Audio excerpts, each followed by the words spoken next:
లేకుండా ఏమైనా చేసేస్తాం మేము అనేదాన్నే జంగల్ రాజ్ అంటారు.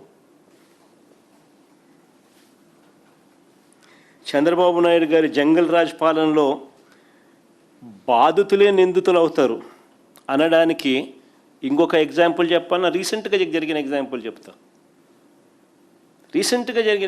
చెప్తా. బాధితులే చంద్రబాబు నాయుడు గారి పాలనలో నిందితులు అవుతారు అని చెప్పడానికి ఇంకొక చిన్న ఎగ్జాంపుల్. మొన్న మీరంతా కూడా చూసే ఉంటారు. ఉండవల్లిలో రైతుల కోరిక మేరకు మా పార్టీకి సంబంధించిన నాయకులు, మా పార్టీకి సంబంధించిన టీము రైతుల కోరిక మేరకు ఆ ఘటనకు వెళ్తే ఏం జరిగింది?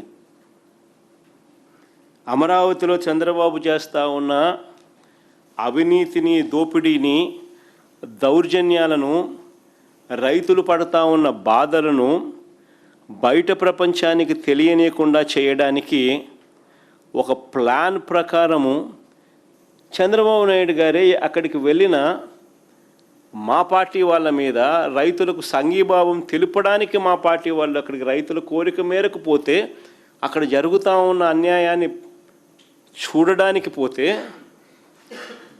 వీళ్ళే దాడి చేసి బాధితుడైన మా పార్టీ వాళ్ళను నిందితులుగా చూపిస్తూ ఉన్నారు. అంటే వీళ్ళే దాడి చేసినారంట. అంటే లిటరల్గా కళ్ళ ఎదుటే కనిపిస్తూ ఉంది. ఇది న్యాయం, ధర్మం అనే దానికి పూర్తిగా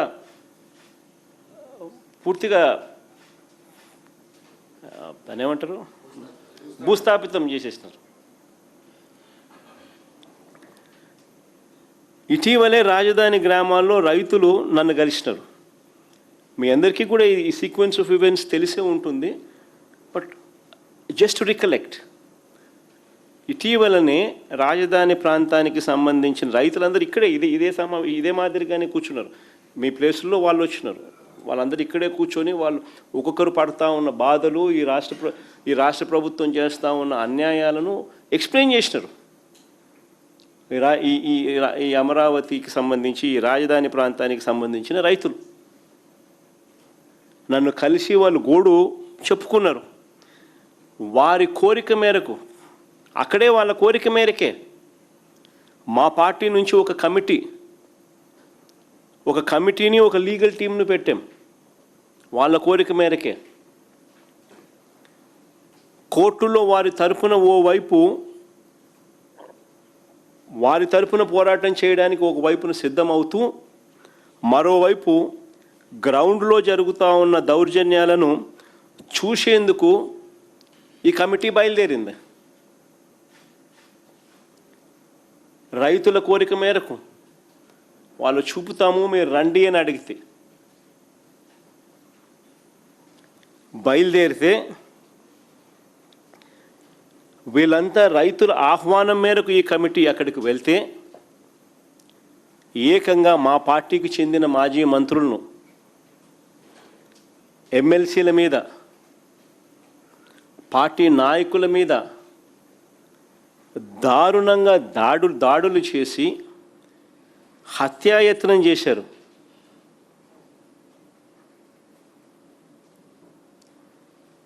కారద్దాలు పగలగొట్టారు, రాళ్ళు విసిరినారు. ఆ రాళ్ళ గాయాలతో కానిస్టేబుల్కి కూడా గాయాలై, కానిస్టేబుల్ కూడా ఒక మనిషి హాస్పిటలైజ్ అయినాడు. మళ్ళీ తిరిగి మా వాళ్ళ మీదే మేమే దాడులు చేసినట్టుగా ఎదురు కేసులు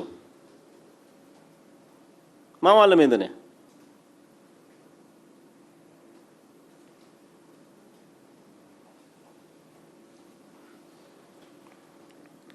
నేను అడుగుతా ఉన్నా, మన కళ్ళ ఎదుటే కనిపిస్తూ ఉన్నా. కొద్ది రోజుల కింద జరిగిన ఘటన మీకు ఉదాహరిస్తూ ఉన్నా. ఈ 2 సంవత్సరాలలో ఇంకా చెప్పుకుంటూ పోతే ఇట్లాంటి ఇన్ని కనిపిస్తాయి.